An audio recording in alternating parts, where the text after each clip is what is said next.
आज हम आए हैं वार्ड नंबर 20 के सलीम जी के पास, जो बताएंगे कि किस तरह से वार्ड में कार्य करवाए जा रहे हैं और क्या क्या कार्य उनके द्वारा कराए गए हैं और आने वाले टाइम में क्या क्या कार्य उनके द्वारा कराए जा रहे हैं। तो आपका स्वागत है हमारे चैनल में। धन्यवाद मैम। चैनल भारतीय टीम की आज जो टीम हमारे ऑफिस में आई, मैं आपका बहुत बहुत धन्यवाद करता हूं और आपके श्रोताओं का, आपके जो चैनल को देखते हैं सभी का मैं बहुत बहुत धन्यवाद करता हूं कि आप हमारे ज़िले की आवाज़, हमारी कॉरपोरेशन की आवाज़ हमेशा बुलंद करते रहते हैं।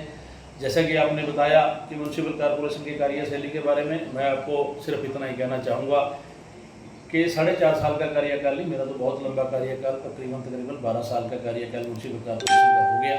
जब से म्यूनसिपल कॉरपोरेशन का गठन हुआ उसके बाद 2013 में जब से चुनाव हुए, मैं पहली बार यहाँ पे पब्लिक की हमने नुमाइंदगी की। उस टाइम तो हमारा वार्ड जो था वो काफ़ी बड़ा वार्ड था, रामगढ़ से आगे सेक्टर 28 जयसिंहपुरा से लेकर उधर खटौली तक। आज हमारा जो वार्ड है यहाँ मट्टावाड़ा से लेकर कटौली तक दलकोरी, आज भी काफ़ी हमारे गाँव हैं।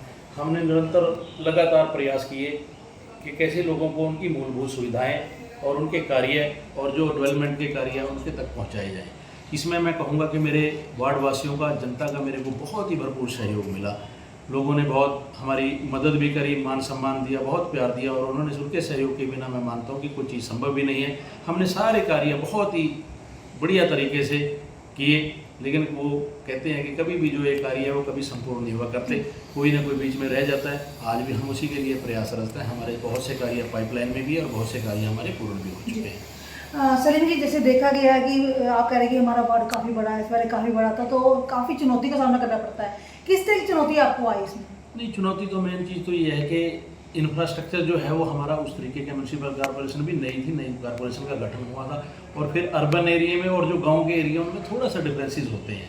अब आप शहर की बात देखो, जो शहर में तो जो हमारी आज सड़कें हैं वो सड़कें गिनी चुनी सड़कें हैं और उनकी बिल्कुल नक्शे के मुताबिक सड़कें हैं, लेकिन गांव की स्थिति उससे भिन्न है। गांव में बहुत सी ऐसी, जैसे हमारी फिरनियाँ लगा लो, अंदर की गलियाँ लगा लो, किसी में कोई इंक्रोचमेंट भी है, ये ऐसी सी चुनौतियाँ हमारे आती हैं। लेकिन हमने लोगों का हमें बहुत सहयोग मिला। जिस गांव में भी हमने शुरू काम कोई किया उसमें लोगों ने बढ़ चढ़ कर हमारा सहयोग किया और उसमें चुनौतियों का हमने स्वीकार करके सारे काम किए भी हैं। जी सलीम जी, जैसे देखा जाए कि कुछ कार्य होते हैं जिसमें लोग कहते हैं कि महत्वपूर्ण कार्य है, ऐसे कौन कौन से कार्य जो आपके द्वारा करवाए गए? हाँ, महत्वपूर्ण कार्य जो हमारे हैं वो लोगों को मूलभूत सुविधाएँ हैं।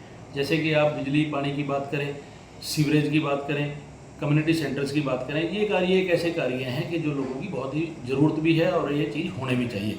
मेरा सबसे पहले प्रयास था कि हम सबसे पहले लोगों को एक तो पीने का स्वच्छ पानी हम उपलब्ध कराएं। उसमें हम काफ़ी तौर पे मैं कहूँगा कि हमने 90% हम उसको कवर कर भी चुके हैं। पूरे गाँव हमारे आज जो भी हैं, चाहे वो पब्लिक हेल्थ के माध्यम से या म्यूनसिपल कॉरपोरेशन के माध्यम से पानी की, चाहे वाटर सप्लाई की लाइन है, चाहे ट्यूबवेल है, वो हमने हर गाँव में तकरीबन हमने पूरे किए हुए हैं। उसके बाद हमारी सीवरेज व्यवस्था की बात थी। सीवरेज व्यवस्था का हमारा बहुत बड़ा चैलेंज था, क्योंकि शहरों में तो सीवरेज व्यवस्था आमतौर पे देखी जाती है, लेकिन गाँव में उसको पूरा करना बहुत ही एक हमारे लिए महत्वपूर्ण चीज़ थी। उसमें हमने काफ़ी हद तक हमारे जो बड़े बड़े गाँव थे उसमें हमने कवर किए हैं। अब जो 1, 2 या 3 हमारे गाँव रह भी गए हैं उसका भी हमने प्रपोजल बना के अभी भेजी है। पिछली हाउस की मीटिंग में भी हमने पास किया कि म्यूनसिपल कॉरपोरेशन जो गाँव रह गए उनमें भी जल्दी से जल्दी सीवरेज की व्यवस्था की जाए।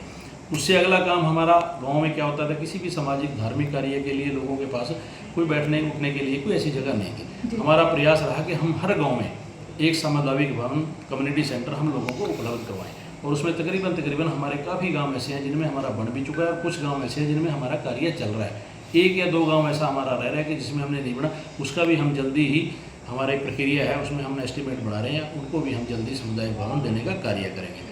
उससे अगला कार्य हमारे गांव की फिरनियों की जो हालात है वो भी हम आज जो है वो कुछ सीवरेज व्यवस्था के लिए टूट गई, कुछ वैसे भी काफ़ी दिनों से अगर नहीं बनी, उसका हमारा अभी हमने 8 या 10 एस्टीमेट पूरे गांव के हमने बड़े बड़े एस्टीमेट फिरनियों के बनाए, वो भी हम लोगों को जल्दी हम बना के लोगों को समर्पित करेंगे। जी सलीम जी, ये तो बात हुई जो कार्य आपके द्वारा कराए गए हैं और कुछ कार्य जो पाइपलाइन में है। कितना का मतलब एस्टिमेट, कितने का बजट आपके द्वारा खर्च किया गया है? क्या हमारा अगर सही मायने में देखा जाए तो म्यूनसिपल कॉरपोरेशन का सबसे ज़्यादा बजट जो है वो हमारे वार्ड नंबर 20 में खर्च हुआ। उसका मेन रीज़न ये है कि यहाँ पे स्कोप ऑफ वर्क ज़्यादा है। नए गांव थे, पंचायतें टूट के गांव नगर निगम में आए और ज़मीनें भी यहाँ की, अगर मैं कहूँ तो इनकम भी मेरे ख्याल से नगर निगम को सबसे ज़्यादा हमारे वार्ड नंबर 20 की है, क्योंकि हमारी काफ़ी लैंड जो पंचायतों की लैंड थी वो नगर निगम के नाम चलेगी। तो मैं मानता हूँ कि बजट हमारा जो है वो बजट में हमें किसी तरह की कोई दिक्कत पहले नहीं आई। बजट हमने खुला मिला हमें और हमने खुला खर्च भी किया। लोगों का पैसा है, लोगों के ऊपर खर्च करना, और मैं मानता हूँ कि ये होना भी चाहिए। और इसमें तो जो हम बड़े काम मेरा जो अपने मन की वो थी, आज जो है हमारा युवा वर्ग वो हमारी तरफ जरूर की बहुत बड़ी उम्मीदें होती हैं। मैंने इसके लिए भी हम प्रयासरत रहे। हमने अपने वार्ड में तकरीबन मैंने 2 खेल स्टेडियम की हमने बात करी। एक तो हमारा नग्गल में खेल स्टेडियम ऑलरेडी पहले चल रहा है, और एक हम गांव खटोली में एक बच्चों के लिए 6.5 या 7 एकड़ में हम एक खेल स्टेडियम बनाने जा रहे हैं। वो हमारा काम पीक पे है, चल रहा है उस काम का। और तीसरा हम एक स्टेडियम जो है हम गाँव दुखोरी का मैंने अभी हम अप्रूव करने वाले हैं। FNCC की मीटिंग में, अगले मीटिंग में वो चला जाएगा, उसका एस्टिमेट लगभग हमारा तैयार है। तो हम युवा वर्ग के लिए भी हम ये, क्योंकि वो नशे से दूर रहें और अपने खेल क्रीड़ा को अपने इसको ध्यान ज़्यादा से ज़्यादा दें, इसके लिए भी हमारे म्यूनसिपल कॉरपोरेशन प्रयासरत है। चैलेंज की बात रही, चैलेंज तो कार्य करने में कोई भी कोमल जी अगर को हम कहें कोई चैलेंज तो होता है, लेकिन कोई ना कोई जब बात काम करने के या मनसा इंसान की होती है तो कोई भी चैलेंज स्वीकार करने के लिए इंसान बहुत बड़ी चीज़ है।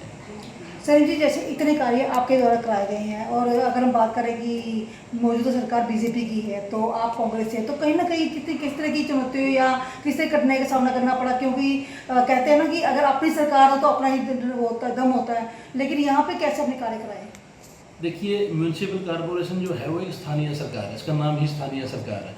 मैं मानता हूँ कि इसमें बहुत सी ज़्यादा स्टेट गवर्नमेंट की ऐसी बहुत ज़्यादा इंटरफेरेंस नहीं होती। दूसरी बात होती है बजट की। मेन चीज़ तो रहता है कि अगर हमने सरकार से बजट मांगना है, बजट लेना, तो उसके लिए जरूर चैलेंज होता है।